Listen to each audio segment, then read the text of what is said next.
welcome everyone to the 2022 Learning Engineering Tools Competition. I'm super excited to have everyone here for the launch. I wanted to just start off with a couple of things. First is just a little bit of programming notes, which is we're actually recording this because not everyone can make this time and we've got an immense amount of interest. The second is that I want to just sort of thank everyone for making today possible. This is the result of a ton of work by a number of our sponsors, as well as the team that helps organize this competition. But, we want to also use this as an opportunity for you all to meet each other. So one thing I just sort of recommend is if folks can obviously stay on mute, but introduce themselves, name, your organization, anything about yourself and why you're interested in the competition in the chat. It'd be great to have folks get to interact and list themselves in the chat. We'll be sure to follow up, especially along the way. We also have a hashtag on the tools competition, hashtag tools competition, which folks should feel free to use if they're doing social media. And we actually have a new Twitter handle that we're using.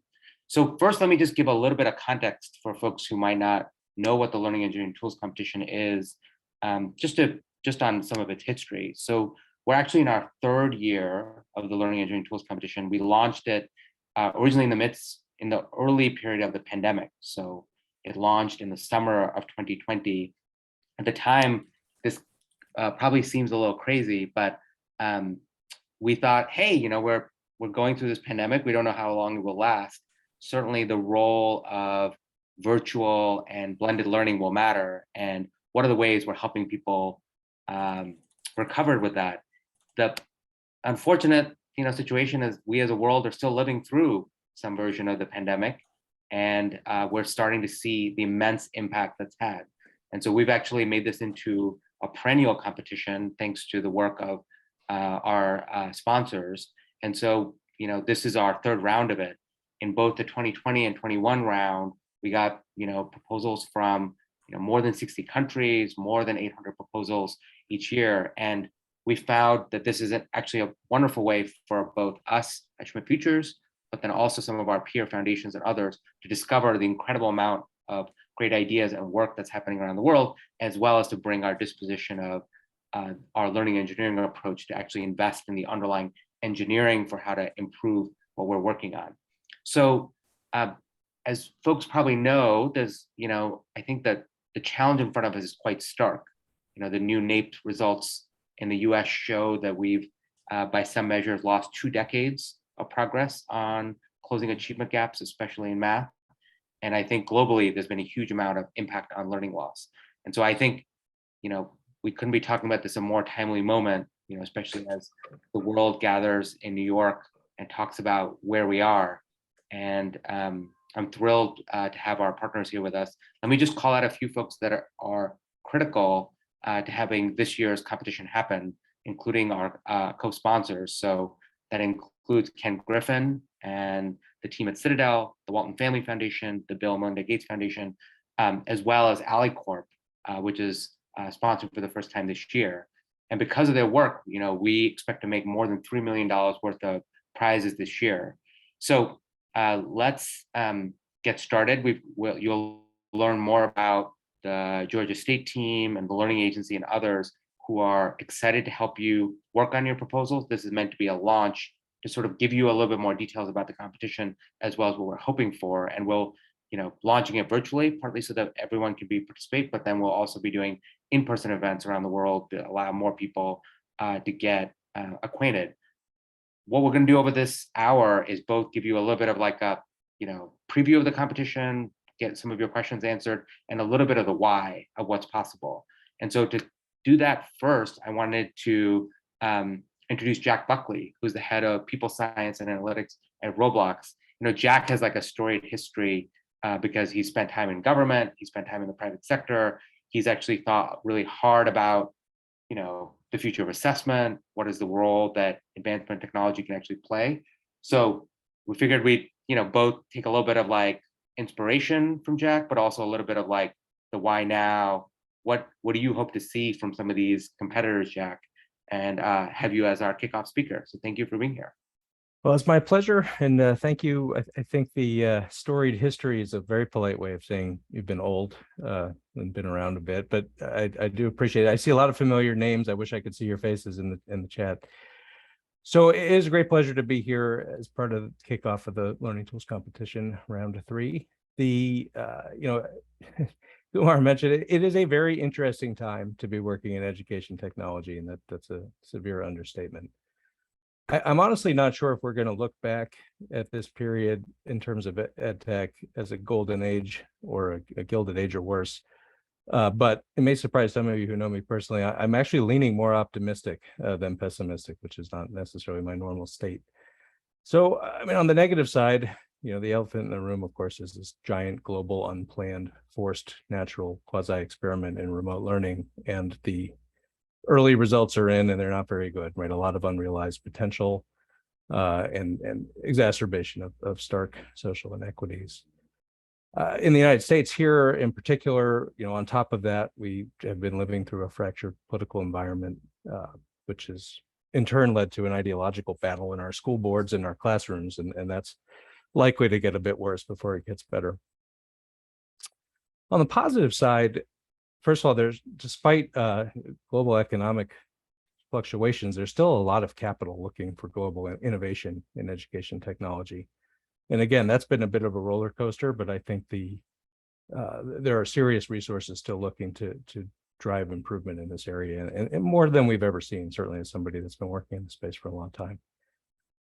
Secondly, that same poorly undesigned pandemic experiment has nevertheless highlighted for the rest of the world the importance of this work, right, and the need for applied research in education technology, and also has yielded some really unexpected troves of data, right? Not maybe the data we would have liked to get if we had full design control, but nevertheless, any kind of giant shock like this always creates a lot of information that we can use. And then finally, I think, again, on the positive side of the negative political environment is this heightened concern about fairness and equity has also part of education technology in the sense of, people who are looking to invest and support innovation and product development and service development in the space are looking really sincerely in building a better world and not just a return on investment. And that makes it a very exciting space to be working in. So what does this all mean for entrepreneurs and researchers in these various applied domains of education technology? I was told 5 to 7 minutes, which is not a lot of time for me. Those of you who know me know I tend to speak a lot longer than that. So I'll try to be quick. I guess I think about the intersection of research and practice in ed tech in sort of 6 buckets, 6 domains. To some extent, they're overlapping, but maybe the typology will be a little helpful. So the first one is policy research, which you might not have expected. I got my start here actually back in the 90s studying school choice, like charter schools in the US and similar interventions internationally. But for our purposes today, what I'm talking about is more relevant areas of policy concern, like evidence standards. So what must your product demonstrate in order to be termed effective or efficacious? Assessment or testing policy, which I'll talk about separately, but is in a great deal of flux right now. Curricular adoption. So, again, as an example, if you're working in the United States in science or engineering education and you don't understand the dynamics of the next generation science standards, you need to figure that out very quickly. Data privacy has been important a long time, but maybe more than ever. And other areas like federal funding that's available to you to support your work. So in some cases these are just the background, right? These are the rules of the game that you're now playing and where you need to operate. But in other cases, actually, like in assessment or data privacy, there's actually opportunity for innovation. And so these are spaces you might not think of if you're used to working on more in the student-centered, student-facing areas. But there's very important sort of policy dimensions to think about. The next one, when I think about this space, is more of the basic research in the learning sciences. And again, we're here talking about very applied things, but that basic research is an essential building block for whatever product or service you're working on. And I would argue, again, having lived through a few decades of this, that thanks to investment both from the federal side, so agencies like IES and NIH and the National Science Foundation, but also from philanthropic funders like the folks who are represented here that you'll hear a lot more from in a few minutes. We know more about how humans learn and develop than we ever have in any period in history. And so wise ed tech entrepreneurs build on that foundation and not just on sort of folk theories or their personal experience in education. And so it's an exciting time to be doing this work because we know a lot more how to do it well. And if you listen to the basic researchers, you're going to build a better product. My third area is measurement. This is my own personal area that I've worked in the most. I would argue, I define it broadly. So it's standardized tests, but also innovation in stealth or game-based assessment, but also even measuring other things like social emotional constructs or other, quote unquote, non-cognitive things. There's a lot of dissatisfaction with yesterday's tools right now in this space, which always means an enormous opportunity for innovation. I will say, though, after more than 20 years of working on applied measurement and education, it's not the easiest area to work in. Like, the technical standards are really high. Customers are usually disgruntled before you even meet them. And students tend to view you as their enemy. But it's vital work. It underpins a lot of everything else we need to do. And leaving aside, any specific, how you might feel about specific assessment programs or products or practices, measurement is vital to this work. I think my fourth category would be learning engineering, which is itself a new term, but I tend to think of it as a sort of a better way of thinking how we talk about product development and R&D. That's the most obvious area, right? The one that probably most people here are working in or expecting to be working in. Just because it's obvious doesn't mean it's not important or difficult to work there.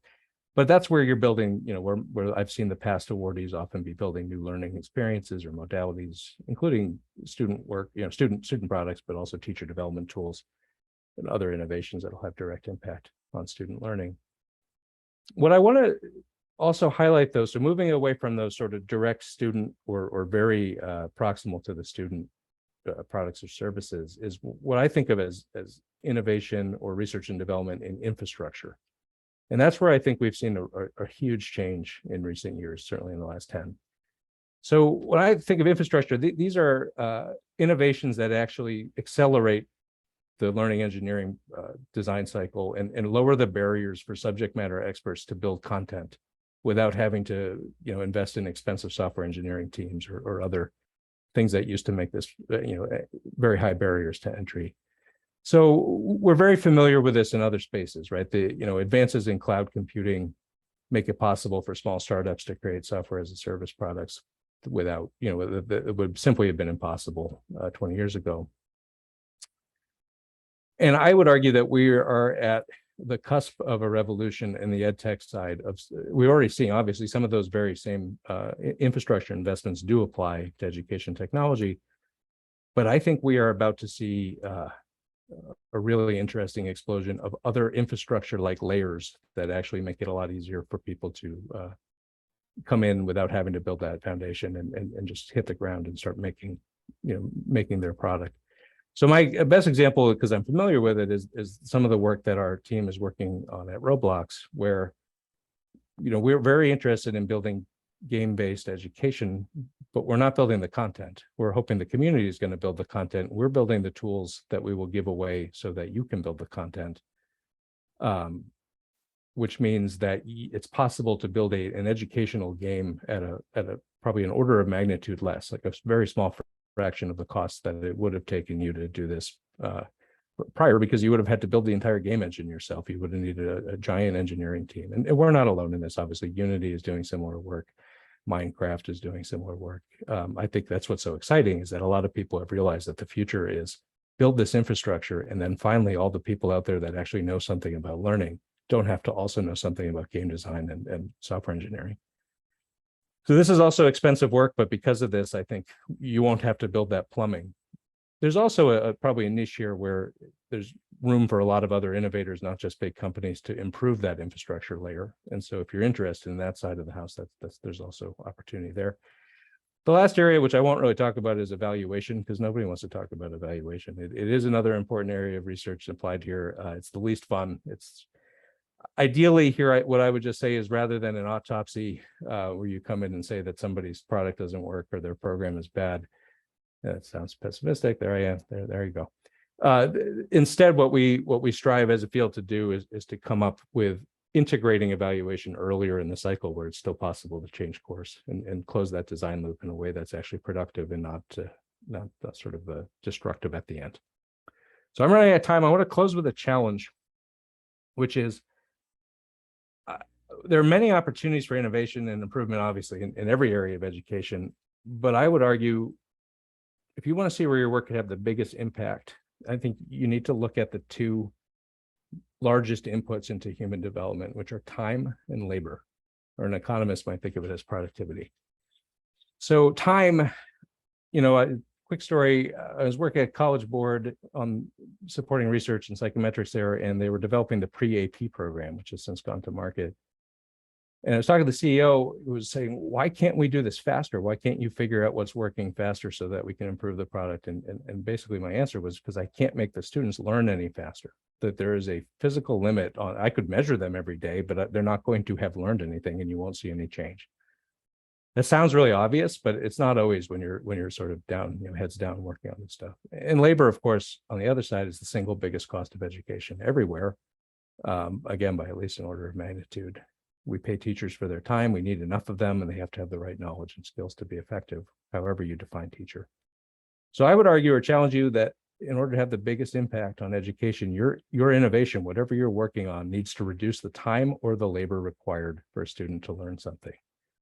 I guess second best would be holding time and labor constant and delivering the same effect at lower cost. But I would say, think about how it is that whatever your product, your service, your great idea, how is it going to either lower time or labor required to learn?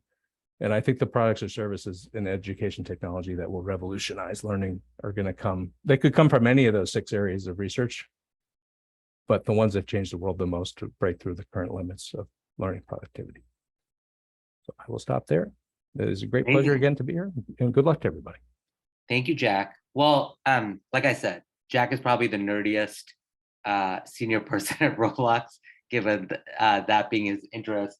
I think one thing that jumps out to me is this is kind of the flavor for the overall competition, which is that most edtech competitions, I'm sure you all have a focus on the well, tell me what you're going to solve and tell me how quickly you're going to solve it tomorrow.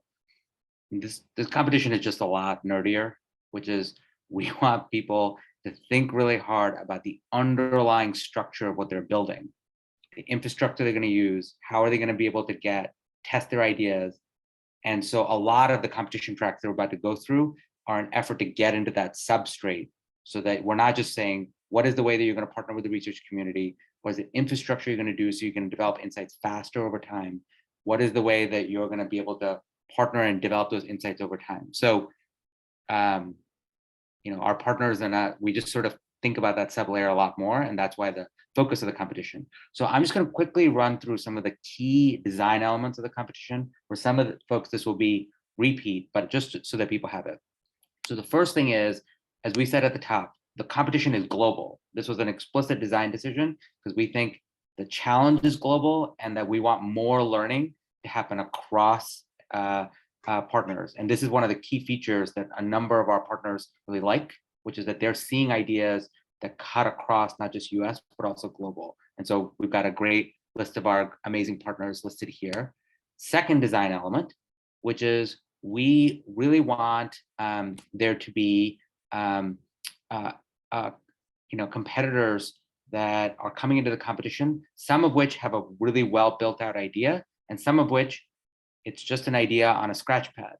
And so we've designed the program specifically to have different stages for how people can come in. And so we've got a number of great winners from the competition who are participating, who will, when we get to the Q&A, such as folks like Smart Paper, folks like Teaching Lab, and others who are here. And so in the Q&A, I might throw to them when we're getting there. On the question around the tracks, we, and there'll be lots of sort of answers for this, but we specifically encourage folks to come in on different levels based on their level of maturity. So we have a Catalyst track for people up to 50,000 for totally new ideas. We have a growth phase for people who have at least some version of MVP. And then we have a transform phase for up to $250,000 for organizations that have at least 10,000 users. then as the third part that we do is that this is meant to be a phased competition. So rather than all in, we really want people to raise their hand and say, this is my idea. So in the beginning, when you raise your hand and you apply to the competition, we're just asking for a little bit of information. Put together a 2-pager, tell us what your idea is.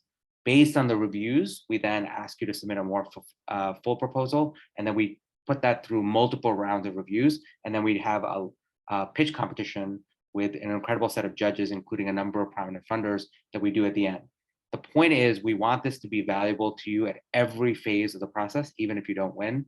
And so we've been specifically engineering the competition to be valuable, and are obviously welcome feedback along the way for folks. We've had funders who have liked an idea that didn't even make it all the way through, pick it up and follow up separately. We've had lots of folks continue to work on their ideas and have found this to be a really useful way to build the field, and we want to continue to sort of do that. And then finally, we want to sort of provide lots of resources for folks as they're putting their competition proposal together. So the learning agency team and others are super available to help you. And I really recommend people do it so you can get, hey, I don't know what learning engineering is. I don't know what track I should apply under. I don't know how I fit. We definitely recommend folks reaching out, and we have lots of resources and things we've learned in the past couple of years of doing this. And we've got our, first deadline for phase 1 will be on the 20th of November. So you've got a couple of months, but I would reach out earlier rather than waiting till the end when we get a crush of questions in the final couple of days. So let's move to the next big thing, which is talking about our tracks. And the amazing thing is we've got some of our amazing co-sponsors and others who'll be here to help us describe some of the reasons why they're excited about that track, some of the things they hope to see, and then obviously we can flesh in some of the details for what might be eligible. But the idea is, as the competition has grown, we've started to actually segment competitors into various tracks. And if you apply it under a certain track and we think you actually make sense in another track, we'll help you there. So this is not an either or, but it's meant to sort of get at some of the themes that Jack talked about in the beginning, which is, the power of educators, the role of assessments, the role of tools. So we want to sort of put a little bit of color on those tracks. So first up, I wanted to have Joanna Cannon from the Walton Family Foundation talk to us about our assessment track and some of the reasons why she's excited about it. Joanna. Thanks, Kumar. You gave me 3 minutes to talk about why I'm excited about assessments, which is not a lot of time. And I will completely acknowledge that assessments is something that means a lot of different things to a lot of different people. It's a loaded word. So in my 3 minutes, I'm going to try very hard to perhaps clarify a couple of questions folks might have about why assessments and what we mean by them. But first, let me just say thank you. Thank you, Kumar. Thank you, Learning Agency. We are so excited to be here today. The Walton Family Foundation is such a fan of what's been designed as part of this tools competition process as a whole. We really think it has the potential to be a critical piece of infrastructure for education R&D, and think that, it's just so wonderful that it's now an annual competition. So just wanted to sort of share our enthusiasm and also just say how amazing it is to be in the sort of virtual room with this. I'm just looking at the chat, this amazing talent. It's really, really exciting. Okay, so assessment. Why assessment? What are the sort of few things I want to sort of highlight about the assessment track? First, let me just say that when we think about assessment at the Walton Family Foundation, and as we think about it in the context of the tools competition, we really think there are a few things that are as important, in the education system right now. Student assessments represent to us, what we value and what we hope to achieve with our students, and really how we define the success of our system. Now, what we mean by assessment, therefore, really varies, and I'll sort of borrow a little bit from Jack here. Here we're thinking about the assessment of core subject matter like math and literacy and science, but we're also thinking about new measures of student success, engagement, social capital, critical thinking skills. I'd also say that, we're looking for assessments that highlight not only gaps in a student's learning, but also their process of learning, their assets, their potential. And finally, looking for new approaches, new mechanisms, new structures that reinvent sort of what the future of assessment might look like. So all of that is sort of what we mean by assessment. For folks who want me to go a level deeper in terms of what kinds of assessments, yes, we care about both formative purposes, those in the classroom and outside of formal learning, to help educators, families, students measure their progress, provide insight into how students are processing information and where there are opportunities for additional support. We also need assessments for summative purposes to understand trends across schools, across system, across regions, across subgroups, and to be able to use that information for research, for policy, for program decision-making. And in both of those contexts, we're looking for tools that improve the diversity and quality of available measures, as well as create efficiencies so that we can increase access to better instruments while also lowering the cost and the burden of their administration. So that is very much the sort of why we're here. But the final thing I'd like to talk about is for whom, which is that, and I think this is the most important element of the work, which is that we're looking for assessment tools that are responding to the needs of our users, our students, our educators, our families. Those users are seeking useful, valid, reliable information about student outcomes and their progress. And we need proposals that can articulate how these tools are addressing those needs and how mechanisms are sort of being built in to get the input of those users on the tool development. Because ultimately we want tools that both in the assessment track and in all the tracks can scale widely and be implemented well. So on that note, thank you all for joining today. Please do share any questions you have or feedback you have with us about the track.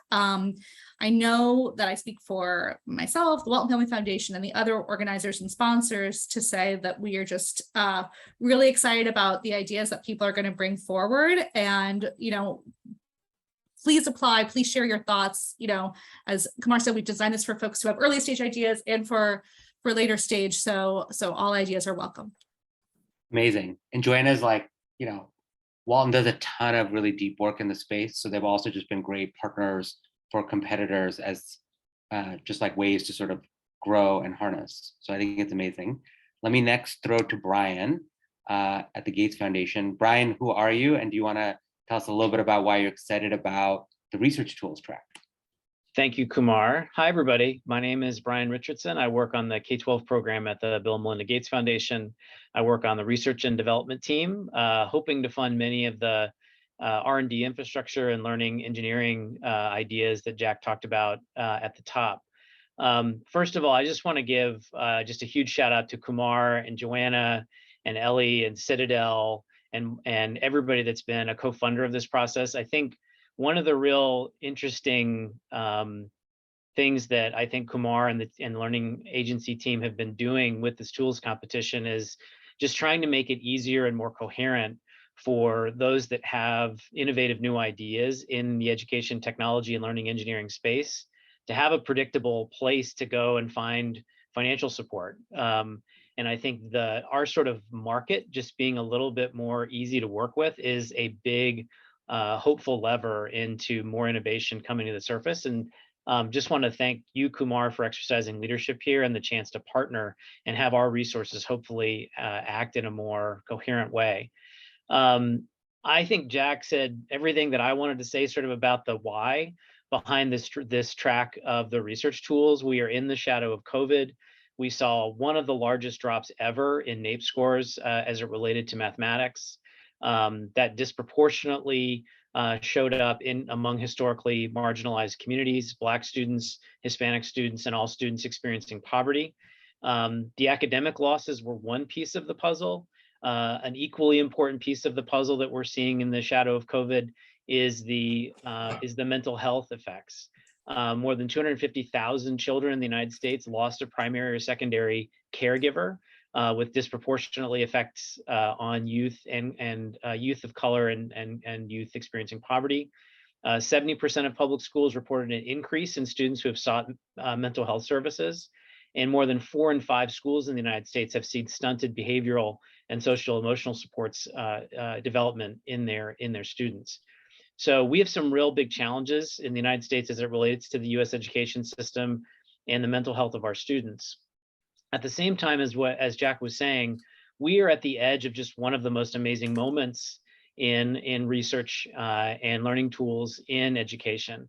The quality and availability of data, thanks to cloud technology and the sophistication of platforms that are under development and being used now, has never been better. And all of the tools that have been leveraged in medicine, in social media, in manufacturing, that just help us better understand what the data is trying to tell us. They've never been better, they've never been cheaper, and they've really just only begun to come to education and bring benefit to better understanding the learning needs of students and the instructional needs of teachers. So the time is now. We're on the cusp of something incredible, and we really see this tools competition research track as a way to bring some of the best ideas to the table and really help them get launched. You're going to hear a lot more about this in the weeks to come, but the K-12 program at the Gates Foundation is about to launch a huge new strategy focused on mathematics. We think mathematics as a place to focus is a place where we can do some good, and we also think it's a place that can do a lot of good nationally. Again, in particular with historically marginalized populations, Black students, Latino students, and all students experiencing poverty. Math is the path to jobs that provide economic mobility and wealth generation. And as it relates to what we said before about mental health supports, we're going to be not only interested in sort of the academic dimensions of math in this research track, along with every other aspect of research, we're also going to be deeply interested in better understanding the degrees to which we can expand the research and evidence generation base on better understanding and measuring student motivation, student engagement, and student persistence, so that we can get behind what's going on in the learning process for these students. One of the other things that you're going to see in this research track that's new this year is a focus on district partnerships. We think this is really important based on just some lessons learned that we've had at the foundation in funding technology projects over time. When we've made the technology sort of the object of our affection, the benefit really does not go beyond the grant.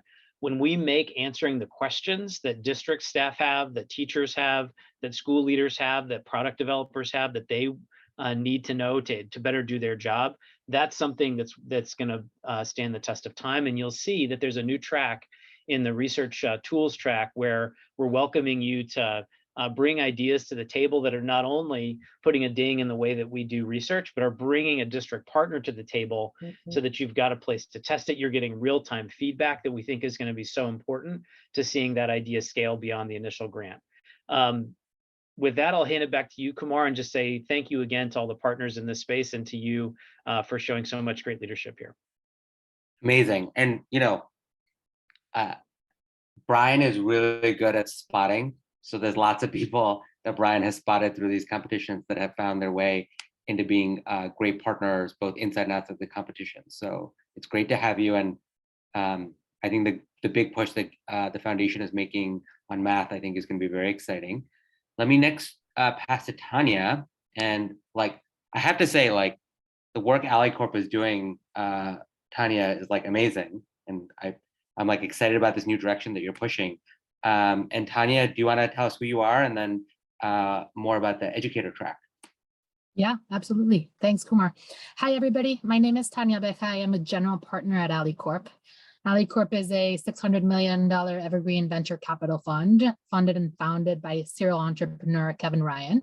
And within AliCorp, we recently launched a social impact fund tasked with making investments in education specifically, among other verticals. And we're super happy to co-sponsor this competition. We're excited about all the tracks, but particularly the teacher-based supports track. And I'll tell you why. As we all know, the pandemic has exacerbated the challenges and responsibilities associated with teaching, especially in the public school system.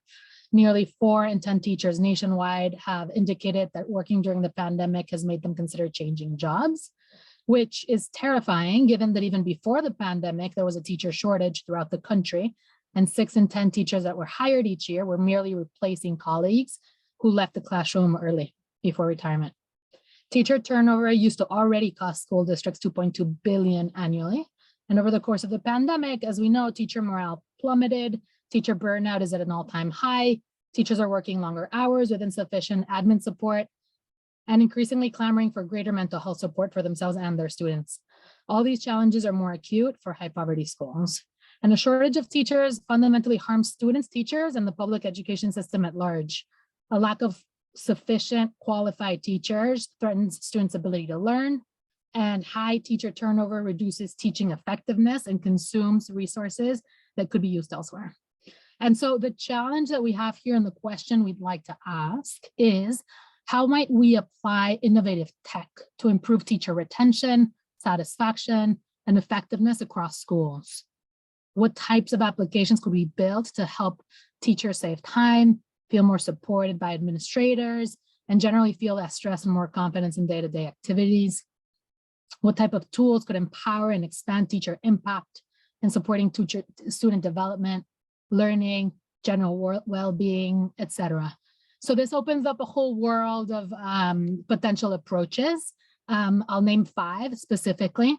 One is around teacher satisfaction, mental health, general outlook in the profession. 2 would be teacher activities, responsibilities, and expanded tasks during the pandemic. 3, the impact of remote and hybrid learning on teacher retention.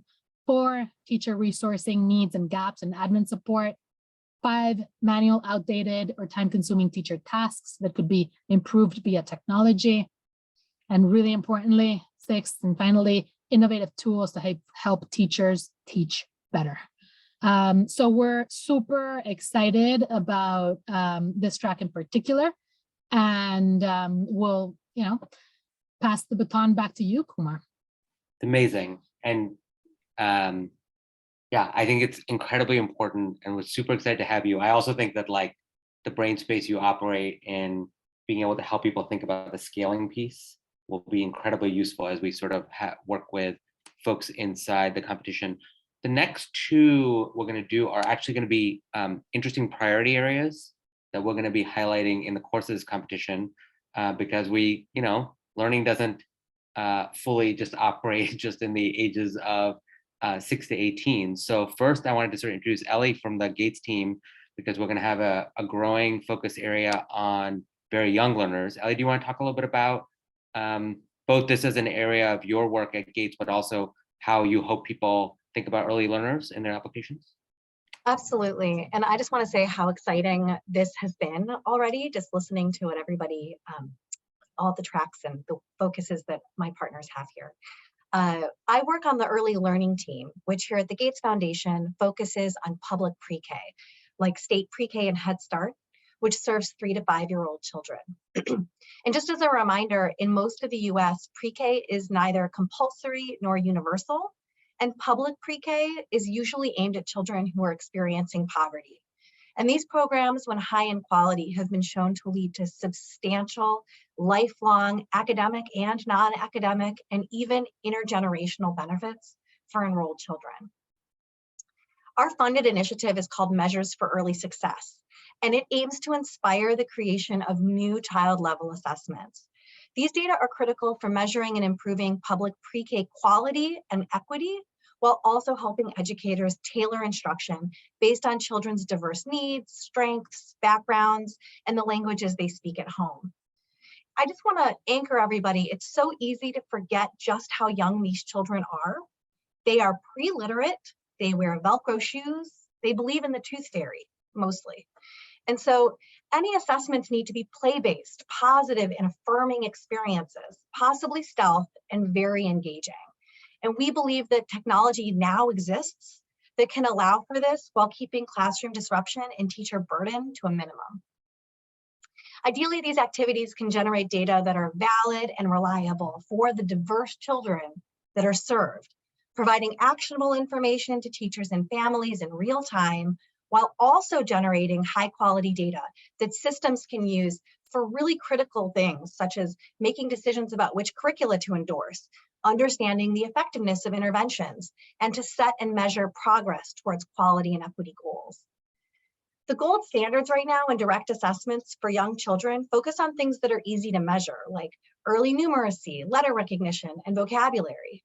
But researchers, teachers, and families, and I think a lot of people on this call agree, these are not the only critical pre-academic skills needed for children to succeed in kindergarten. In addition to ensuring that children know their letters and numbers, pre-K teachers know that their children are thriving if they can advocate for themselves and communicate clearly with others, make friendships with peers, have good relationships with adults, and enjoy a strong and positive sense of self, and leverage their innate creativity while persisting in the face of challenges. These features are listed in Head Start's early learning framework, and growth in these areas is currently gathered by asking teachers what they observe in the classroom. It's true that teachers and families are absolutely the experts on the children they see every day, but direct assessments can provide additional insights about what children can do, and they can also provide information that is more meaningful across contexts. We are so excited to partner with the Schmidt Tools Competition to elevate early work aimed at capturing these underlying skills in innovative and age-appropriate ways. And I'm really excited to see your ideas. Amazing. And, I just think this is the beginning of a lot of important work that you all be doing. So it's great for folks to get in early, and especially for the ideas. So let me next throw to Joshua. Joshua, who are you, and why are you excited about the idea of focusing on adults as part of the learning trajectory?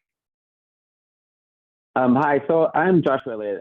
I will try to be quick on this, although I'm not terribly well known for my ability at being quick, but because I'm the odd one out in this illustrious group. I am actually from the federal government, from an R&D agency called DARPA. And I have here basically because I have been obsessed with this community ever since Kumar introduced me to y'all some months ago, and the potential of this community for really accelerating and taking advantage of the learning engineering technologies that are really, I think, and I hope, starting to blossom. At DARPA, for those of you that don't know, our mandate is to look a little bit further into the future than most people, and to quote unquote avoid technological surprise, or where we can create our own version of technological surprise. And one of the biggest areas for me when I look that further into the future is in education, and especially is in the skilling and reskilling and adaptability of our future workforce, as the kinds of technologies and the level of technology that's necessary to be able to do the sort of jobs of the future, and the jobs of the present even, really starts to rapidly accelerate. So we're really committed to and looking very hard at how we can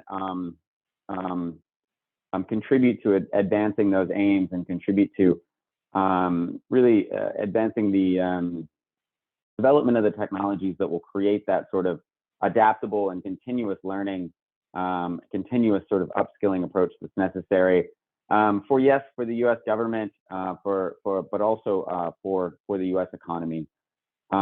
This is not anything terribly new. DARPA actually has a long storied history in investing in educational technologies. There's been some pretty fantastic things in the past, which, again, I promised I'd be short, so I will not go into any of the history, because that would just take me down all sorts of different rabbit holes.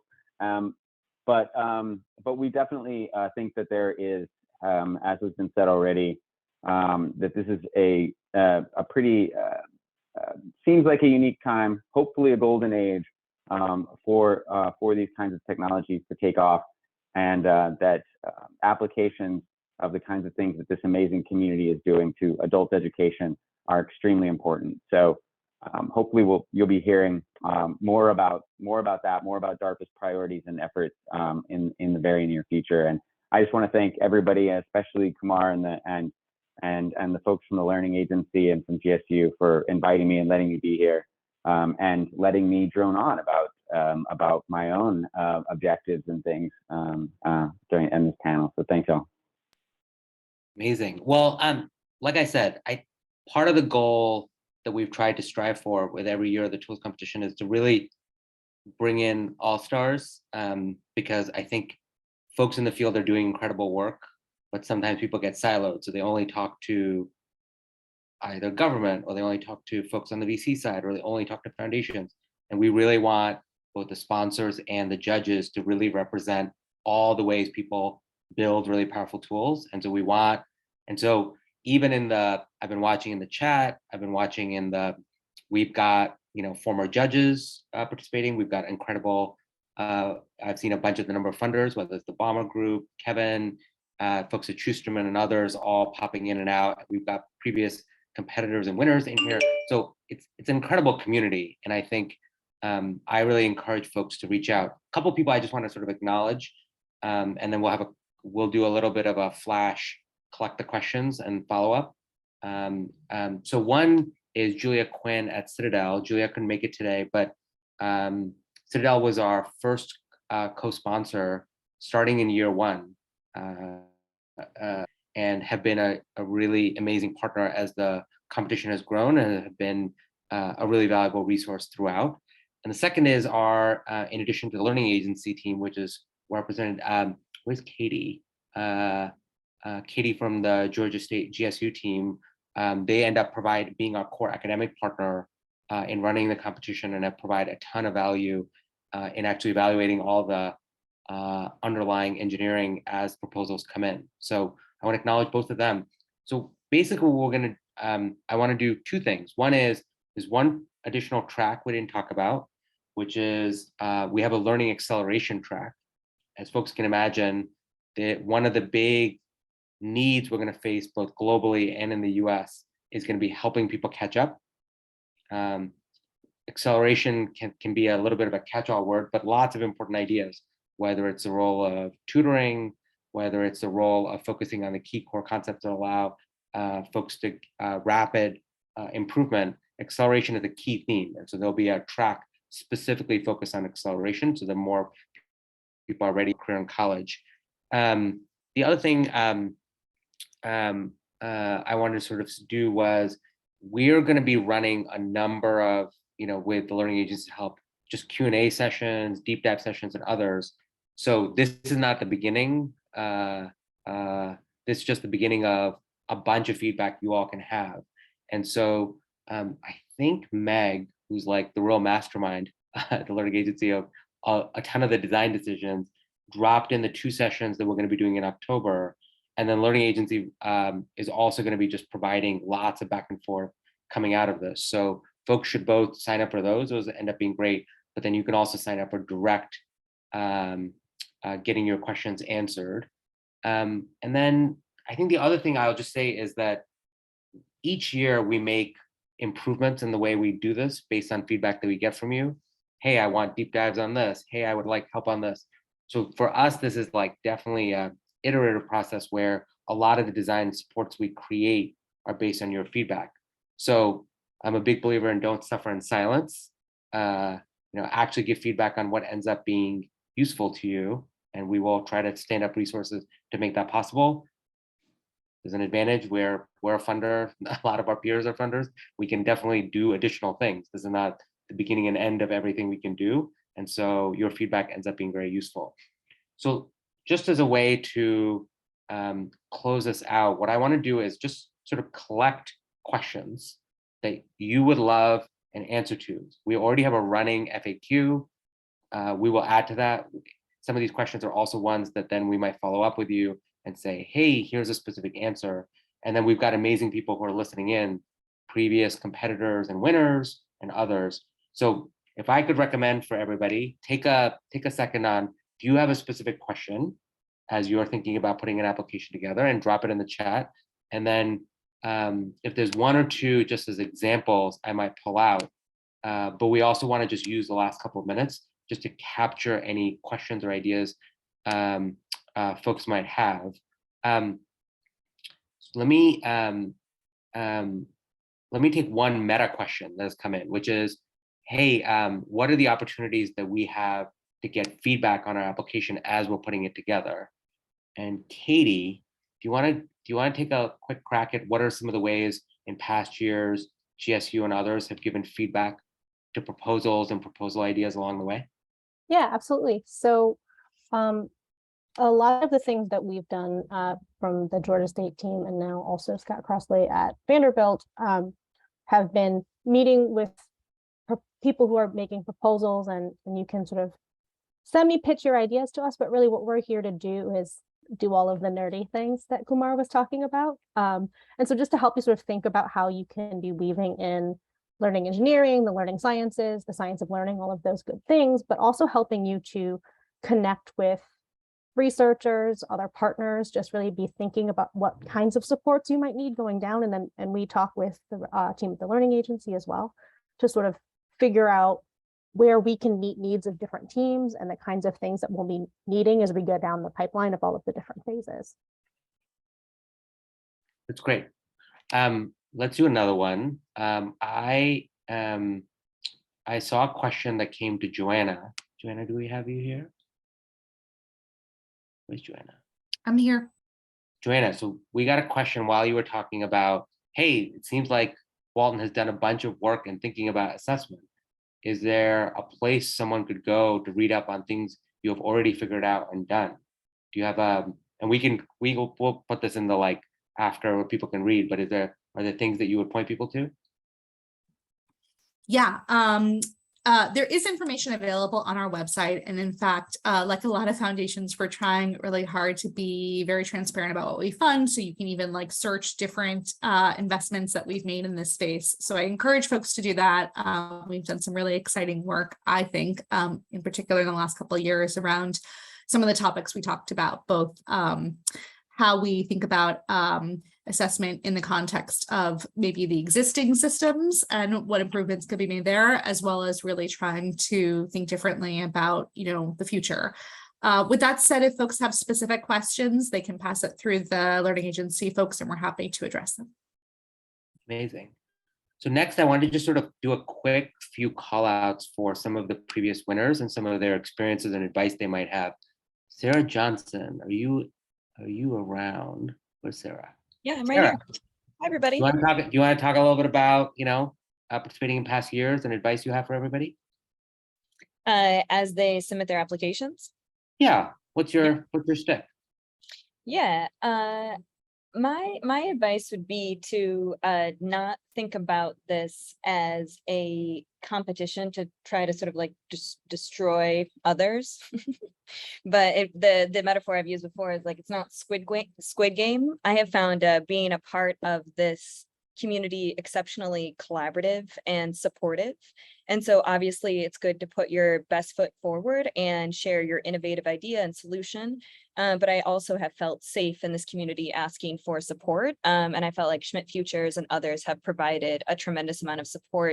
And then I've also just learned a lot from the other grantees and applicants in the community. And now we're actually actively partnering with others in the tools competition group. Some of that you bring, I think you're like a total giver and have been a huge add to the community. So it's super appreciated. Why don't we do Nirmal? Nirmal? Yeah. You around? Yeah, I am here. You want to talk a little bit about, one quick piece of advice as a previous winner? I would say think about equity. When we try to design our tool, Smart Paper, we really thought hard about the equity piece and how your tool or technology or whatever you're developing can reach more students. So I would really encourage everybody to think about that. Awesome. And then why don't we do Adam Sparks? Adam, you were a Catalyst winner last year. Talk a little bit about just getting started on a new idea. Yeah. My biggest recommendation would be to lean on the community that exists now. I know we reached out to a previous winner from the first year of the competition, and they were super helpful in helping us, like giving us feedback on our application, but also now as winners, like helping us build our product. So yeah, just lean on winners, I think. Amazing. Okay, so as folks know, I'm like a stickler for always ending on time because this is the Zoom era. So let me just do a quick reminder for everybody. So like I said, a lot of this is actually on the tools competition website. We're going to keep a running FAQ. We've got upcoming help sessions. As you can tell, we try to recruit people who are like in the mode of we want to help, The funders and other sponsors here are amazing and are incredibly generative, and the learning agency and GSU teams are super eager to help. So if you've got questions, the big piece of advice is to not wait. I would reach out and answer those questions. And then we have lots of specifics. There's lots that was shared about the specifics of individual competitions and tracks. We can answer most of those. And then if there's things that could help you in getting your idea ready, we are eager to help you do it. And let me just say that, like, we consider this a community building effort. We keep a listserv that people can post ideas to. And we really want this to be a chance for you to welcome you into this work. And so we're thrilled to have everybody involved. We're thrilled to have so many amazing partners. And we hope you'll raise your hand and put forward compelling ideas that can help us address an incredible challenge that we have here. And with that, I hope to see you in real life at some point soon. Bye, everybody.